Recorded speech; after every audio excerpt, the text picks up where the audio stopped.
Welcome back, everyone, to another deep dive. I'm Brian. And I'm Chelsea. And Chelsea, you're our nutrition expert. Hmm. You never cease to amaze me with your knowledge. Well, thank you. I try to keep up with it all. Yeah, you really do. And today's deep dive is going to be all about sugar substitutes. And we've got some really good sources to work with. One of them is Dr. Axe, and then the other is Medicine Net. So we're going to be kind of like going back and forth between the two, kind of seeing what they have to say about this. Yeah, sugar substitutes are a hot topic, and for good reason. Yeah, because, sugar is, well, I don't want to, give it all away right now, but we're going to talk all about that. But, Dr. Axe mentions that the average American consumes like 17 teaspoons of sugar every day. Wow. Yeah. Yeah, that's a lot when you think about it. It's a lot. And that adds up to like 57 pounds a year. Yeah, that's a small person. Yeah, small child. And so we've got to do something about that. And so today's deep dive is to help you understand the world of sweeteners. What are the different types of sweeteners? What are the pros and cons of each? And most importantly, how can you reduce your refined sugar intake? Right, because knowledge is power, especially when it comes to our health. Exactly. And, if you find this deep dive to be helpful, please, share it with your friends and family. It really does help the channel grow. Spread the knowledge. All right, so let's get into it. First of all, why are we even talking about sugar substitutes? What is it about refined sugar that's so bad for us? Well, there's a whole laundry list of health concerns associated with too much refined sugar. I bet. Yeah. So Dr. Axe points out a few big ones, like number one, inflammation. Refined sugar can really ramp up inflammation in the body, which is linked to all sorts of chronic diseases. Yeah, inflammation's no good. No, it's not. And then there's the whole issue of empty calories. Refined sugar is basically just calories with no nutritional value. So you're getting all these calories without any of the good stuff like vitamins, minerals, or fiber. It's like junk food for your body. Exactly. And of course, there's the obvious connection to things like diabetes and tooth decay. Sugar spikes blood sugar levels, and that can lead to insulin resistance and eventually type 2 diabetes.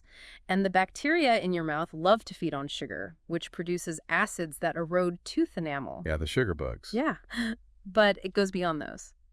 Dr. Axe also links refined sugar to obesity, heart disease, and certain types of cancer. Really? Right? Yeah. And then even your brain isn't safe. Excessive sugar can negatively impact cognitive function and memory. Medicine Net echoes a lot of those concerns and adds a few more to the list. Like what? Well, they mention the risk of fatty liver disease, which is becoming more and more common. And they also point to a potential link between high sugar intake and an increased risk of depression. Interesting. I hadn't heard that one before. It's definitely an area of ongoing research, but it's something to keep in mind. And then there's the whole issue of cellular aging and inflammation. Sugar can actually accelerate the aging process at a cellular level. So sugar is basically like the enemy of good health. Well, in excess, yeah, it can be. It's really about finding that balance. Right. So as people have become more aware of the downsides of refined sugar, the popularity of sugar substitutes has skyrocketed, right? Absolutely. And Dr. Axe actually talks about that. Initially, artificial sweeteners seemed like the perfect solution. They were marketed as zero-calorie, sugar-free alternatives that could help people satisfy their sweet tooth without the negative health effects. Yeah, it sounds like a win-win. Right. But, as with so many things, it turns out it's not that simple.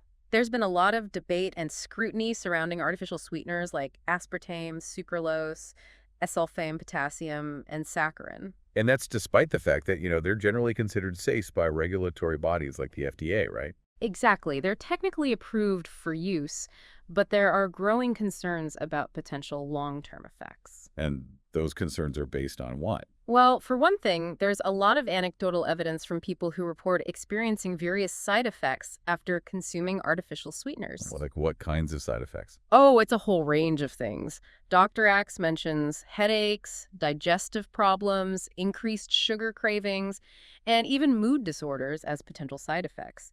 So while they might be considered safe in the short term, there's still a lot we don't know about their long-term impact. It makes you wonder if maybe they're not such a great alternative after all. Right, and that's where natural sweeteners come in. Yeah, those are often seen as the healthier choice. Yeah. What are the potential benefits of going natural when it comes to sweeteners? Well, the biggest advantage is that they're typically less processed and often contain beneficial nutrients that artificial sweeteners lack. So you're getting something more than just sweetness. Exactly. Dr. Axe cites a study from the Journal of the American Dietetic Association that found substituting healthier sweeteners like blackstrap molasses, maple syrup, and honey for refined sugar can actually increase your antioxidant intake. That's pretty amazing. It is. And some natural sweeteners have additional health benefits beyond just antioxidants. But I imagine people often wonder, okay, so which natural sweetener is the healthiest of them all?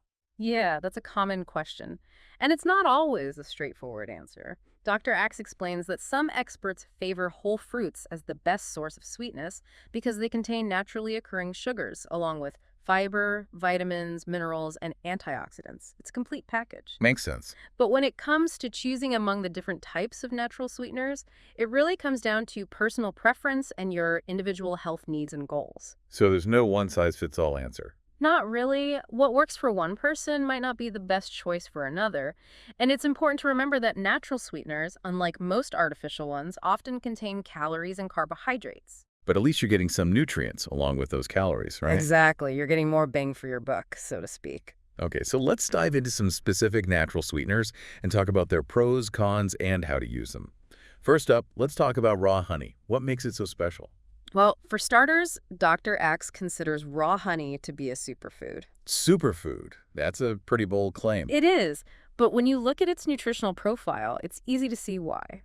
Raw honey is packed with enzymes, antioxidants, iron, zinc, potassium, calcium, phosphorus, and various B vitamins. Wow, that's a lot. It is, and a tablespoon only contains about 64 calories. So it's not overly calorie dense either. Exactly, and the health benefits are pretty impressive.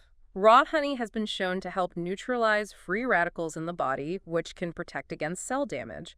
It also promotes healthy gut bacteria, which is essential for good digestion and overall health. So it's good for your gut too. Yeah, it's a prebiotic, meaning it feeds the good bacteria in your gut. And another interesting fact is that darker varieties of honey tend to have even greater antioxidant power. So the darker the better. In terms of antioxidants, yes. Okay, so how should we be using raw honey in our diet? Well, Dr. Axe recommends against heating it to high temperatures because that can destroy some of its beneficial enzymes and antioxidants. So no baking with it. It's best to avoid using it in baked goods that require high heat, but you can add it to things after they've cooled down a bit. Oh, okay. Yeah, so it's perfect for drizzling over things like cereals, toast, yogurt, or even using it in salad dressings.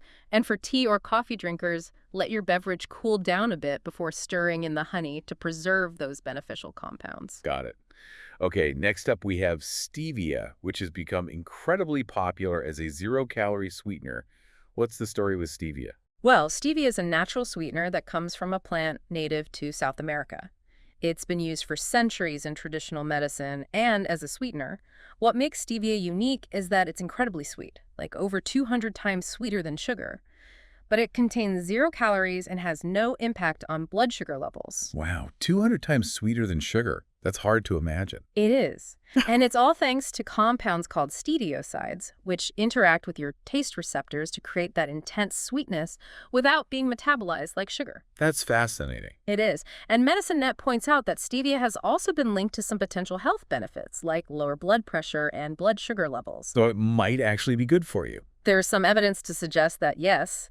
And another great thing about stevia is that it's available in a variety of forms, like liquid drops, packets of powder, tablets, and even special blends for baking. So you can use it in pretty much anything. Pretty much, but remember, a little goes a long way because it's so concentrated. Okay, so how do we use it effectively in our cooking and baking?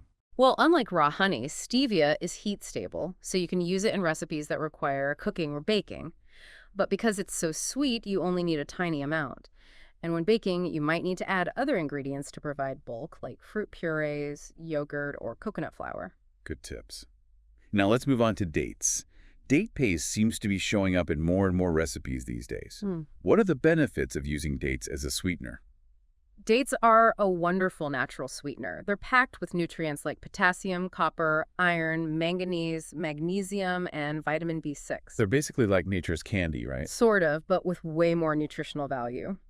And a medjool date, which is one of the more common varieties, only contains about 66 calories. Dr. Axe points out that dates are easily digested and can even aid in the metabolism of proteins, fats, and carbohydrates. Interesting. Yeah, and there's even some evidence that dates might help lower LDL cholesterol, which is the bad cholesterol, and reduce the risk of stroke. So they're good for your heart, too. Potentially, yes. And they're a good source of fiber, which is important for digestive health. And the main way to use dates as a sweetener is to make date paste, right? Right. It's super simple to make. You just soak pitted dates in hot water until they soften, then blend them with some of the soaking liquid until you get a smooth paste. And then you can use that paste in place of sugar in recipes. Yeah, you can often use it as a one-to-one replacement for sugar, and it adds a nice caramel-like flavor and some extra moisture to baked goods. Okay, let's talk about coconut sugar, another natural sweetener that's gained a lot of popularity in recent years.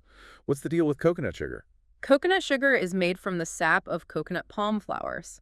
It's a less processed alternative to refined sugar and retains some of the nutrients found in coconut palms, like polyphenols, iron, zinc, calcium, potassium, and antioxidants. So it's not just empty calories. Not at all.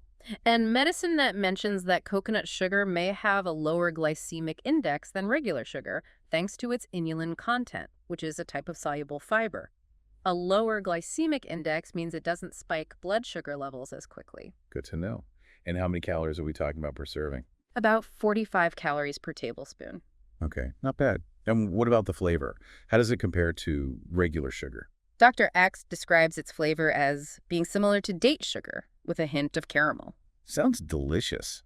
So how do we use coconut sugar in our cooking? It's pretty straightforward. You can generally use it as a one-to-one replacement for granulated sugar in most recipes. It might have a slightly coarser texture, but that usually doesn't affect the outcome. Okay, so it's a pretty versatile sweetener. Yeah, you can use it in baking, cooking, and even to sweeten beverages. Awesome. Okay, we're making our way through this list of natural sweeteners. It's incredible how many options there are, isn't it? It really is. And each one has its own unique flavor profile and potential health benefits. It makes you realize that there's so much more to sweeteners than just refined sugar. Absolutely. And if you're finding this deep dive into sugar substitutes to be helpful so far, don't forget to hit that like button. It really does help the channel grow. All right, let's continue our exploration with maple syrup. What are the highlights of this classic sweetener? Well, maple syrup is a natural sweetener that's been enjoyed for centuries, especially in North America. It's made from the sap of maple trees, and it comes in different grades. The darker the grade, the more robust the flavor, and the higher the antioxidant content. So, similar to honey, the darker varieties are better for you. In terms of antioxidants, yes. Good to know. And what about the nutritional value of maple syrup? It's a good source of manganese and contains some calcium, potassium, zinc, and antioxidants. Okay, and how many calories does a serving of maple syrup typically contain? A tablespoon has about 52 calories. All right, so it's not super low calorie, but it's not overly high either. Exactly. And its versatility is what makes it so appealing. You can use it for so much more than just pancakes and waffles. Oh yeah, for sure. I use it in my oatmeal all the time. What are some other ways we can use it? Well, maple syrup is heat stable, so you can use it in marinades, glazes, sauces, baked goods, homemade granola, and even to sweeten your coffee or tea. It adds a lovely depth of flavor to anything you add it to. Yeah, I love that rich caramel-like flavor. Okay, next on our list is blackstrap molasses. This one has a very distinct and powerful flavor, doesn't it? It definitely does. Blackstrap molasses has a strong, slightly bitter flavor that some people might find off-putting, but it's a nutritional powerhouse. So it's more of an acquired taste? You could say that, Yeah. but its nutritional profile is really impressive. It's loaded with copper, calcium, iron, potassium, manganese, selenium, and vitamin B6. Wow, that's like a multivitamin in a sweetener. It is. And Dr. Axe mentions that sugarcane and beet molasses have been shown to have higher phenolic content and antioxidant activity compared to many other sweeteners. So it's got the antioxidant power too. What makes blackstrap molasses so nutrient dense? Well, it's the byproduct of the third boiling of raw cane sugar. So essentially, all the nutrients from the sugarcane get concentrated in the molasses.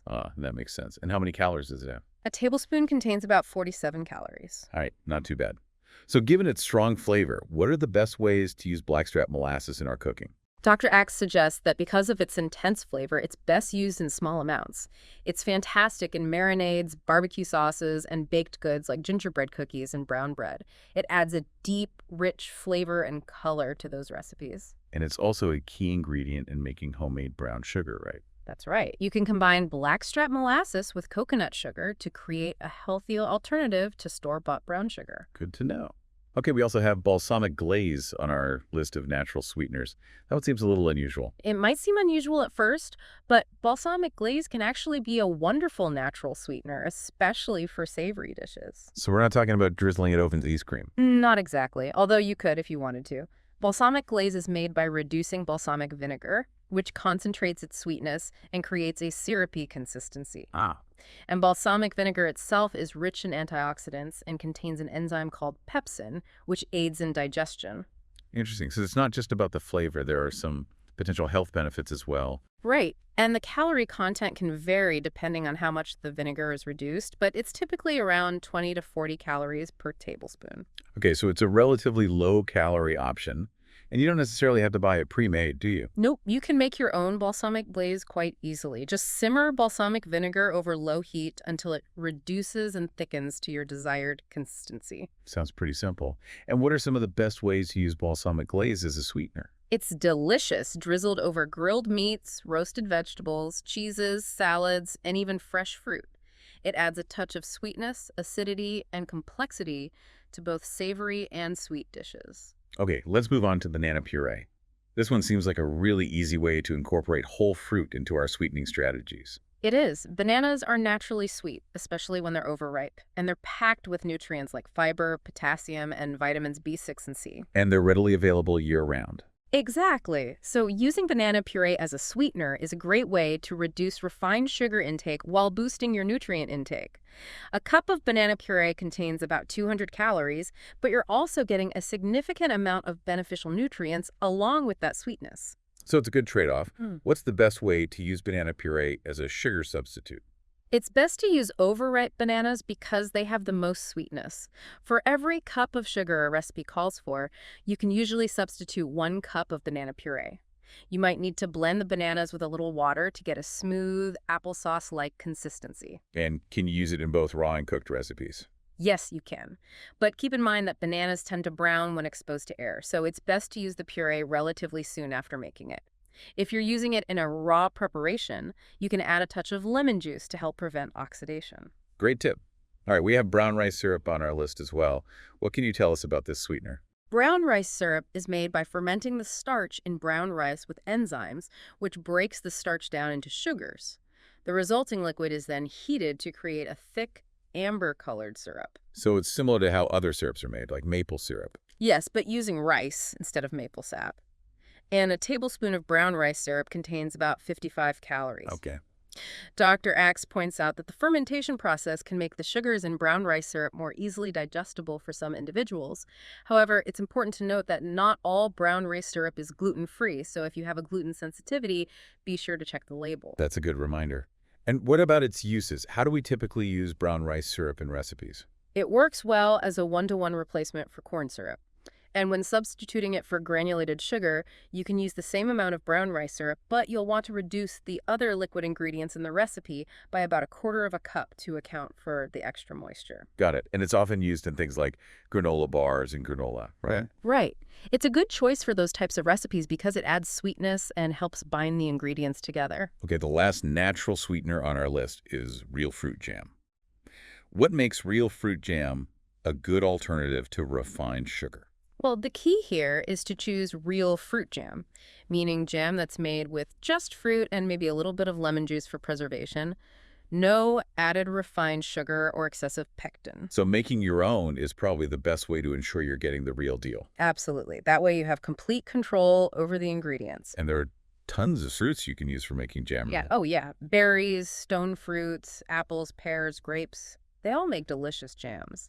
And the calorie content will vary depending on the type of fruit you use and whether you add any additional sweeteners. And how do we use fruit jam as a sugar substitute in our recipes? You can generally replace sugar with fruit jam at a 1-to-1 ratio, but you'll likely need to reduce the other liquid ingredients in the recipe by about 1/4 cup to account for the moisture in the jam. If you're making a drier recipe, you might even want to add a tablespoon or 2 of coconut flour or another binder to help thicken things up. That makes sense. Right, that covers all the natural sweeteners on our list. But before we wrap up, we need to talk about the sugar substitutes that Dr. Axe recommends avoiding. Yes, that's important. While we focused on the healthier alternatives, it's crucial to be aware of the sweeteners that might not be so good for you. And he's specifically talking about artificial sweeteners, right? Right. Dr. X cautions against assuming that all zero-calorie artificial sweeteners are healthy just because they don't contain sugar. I think that's a common misconception. It is. And he cites several studies, both in humans and animals, that have linked frequent consumption of diet sodas and artificial sweeteners to a higher body mass index, increased risk of obesity, and metabolic syndrome. That's pretty concerning. It is. And there are a couple of artificial sweeteners that he specifically calls out as being potentially more problematic. Which ones are those? High fructose corn syrup is a big one. It's often derived from genetically modified corn, and because fructose is metabolized very rapidly by the liver, it can contribute to increased fat storage in the liver, potentially leading to non-alcoholic fatty liver disease. So it's not good for your liver. Not really. And it can also cause digestive upset and increase the risk of atherosclerosis, which is the hardening of the arteries. Yikes. What's the other artificial sweetener to be wary of? Sucralose. While it's incredibly sweet, around 600 times sweeter than sugar, there are some concerns that it may contribute to cravings for excessively sweet foods and could negatively impact glucose, insulin, and GLP-1 levels. Wow, that's a lot to consider. And I think a lot of people are probably unaware of just how many products contain artificial sweeteners. That's true. Dr. Axe provides a pretty expensive list of artificial sweeteners that are commonly found in processed foods and beverages. What are some of the more common ones? Well, there's aspartame, acesulfame, potassium, and various sugar alcohols like mannitol, sorbitol, and xylitol. And then there are the brand names that people are probably more familiar with, like Equal, Splenda, and Sweet and Low. And it's not just in the obvious things like sodas and candy, right? Right. Artificial sweeteners can be found in a surprisingly wide range of products, including toothpaste, children's chewable vitamins, cough syrup, chewing gum, no-calorie drinks, alcoholic beverages, salad dressings, frozen yogurt, candies, baked goods, yogurt, cereals, processed snacks, light juices, prepared meats, and even nicotine gum. Wow. It's kind of scary how ubiquitous they've become. It is. It really highlights the importance of reading labels carefully and being mindful of the ingredients in the foods and beverages you consume. Absolutely. You mentioned sugar alcohols earlier. Are there any specific concerns about those? Well, sugar alcohols are often touted as a healthier alternative to sugar because they contain about half the calories and don't impact blood sugar levels as much. However, they're not without their drawbacks. Because they're not fully absorbed by the body, they can cause digestive issues like bloating, gas, cramping, and diarrhea in some people. So not everyone tolerates them well. Exactly. And xylitol, one of the more common sugar alcohols, is highly toxic to dogs. So if you have pets, it's important to be extra careful about keeping products containing xylitol out of their reach. Good point. And what about pregnant and breastfeeding women? Are there any recommendations regarding sugar alcohols for them? Dr. Axe suggests that pregnant and breastfeeding women might want to err on the side of caution and choose other natural sweeteners, as the long-term safety of high sugar alcohol consumption during pregnancy and breastfeeding isn't fully established yet. That's good advice. It's always better to be safe than sorry. All right, before we move on to our final takeaways, Dr. Axe shares some pretty eye-opening statistics about sugar consumption in the United States. Yes, the numbers are really quite startling. Yeah. The U.S. has one of the highest average daily sugar consumption rates per person in the world. I'm not surprised, unfortunately. And he shares this historical comparison that really puts things into perspective. Back in 1822, the average American consumed the amount of sugar found in one of today's sodas every 5 days. By 2012, that frequency had jumped to every 7 hours. Wow, that's a dramatic increase. It is. And brain scans have shown that sugar can trigger changes in the brain that are similar to those seen in drug addiction, which helps explain why sugar cravings can be so intense. So it's almost like we're addicted to sugar. It's possible. Yeah. And while the U.S. dietary guidelines recommend limiting added sugars and fats to between 5% and 15% of daily calories, children and adolescents in the U.S. are currently getting around 16% of their total calories from added sugars alone. That's way too high. It is. And there's a clear correlation between changes in sugar intake and fluctuations in body weight, which really highlights the impact of sugar on our overall health. It's a major public health issue. Absolutely. Okay, so with all that information in mind, what are the key takeaways our listeners should keep in mind when it comes to sugar substitutes? Well, the bottom line is that while the best sweetener choice is ultimately a personal one based on individual preferences and health needs, opting for healthy, natural sugar substitutes is generally a better approach than relying heavily on artificial sweeteners. So go natural whenever possible. Exactly. And remember, even natural sweeteners should be consumed in moderation. The American Heart Association recommends limiting added sugars, including natural sweeteners, to no more than 100 calories per day for most women and no more than 150 calories per day for most men. That's a good rule of thumb. And it's always a good idea to talk to your doctor or a registered dietitian, especially if you have any pre-existing health conditions, before making any major changes to your diet. That's sound advice. And remember, it's not about completely eliminating sweetness from your life. It's about making informed choices and finding healthier ways to satisfy your sweet tooth. Absolutely. Well, that brings us to the end of our deep dive into sugar substitutes. We've covered a lot of ground today, and I hope our listeners feel more empowered to make healthier choices when it comes to sweetening their food and beverages. Me too. It's all about knowledge and awareness. Exactly. So as a final thought, I want to leave our listeners with this question. Given everything we've learned about the potential downsides of refined sugar and artificial sweeteners, what's one small change you can make today to start incorporating healthier sweeteners into your diet? It could be as simple as swapping out your regular soda for a naturally sweetened beverage, or using honey instead of sugar in your tea. Every little bit counts. And remember, if you found this deep dive to be helpful, be sure to subscribe to the channel for more in-depth explorations just like this one. We'll see you next time. See you then.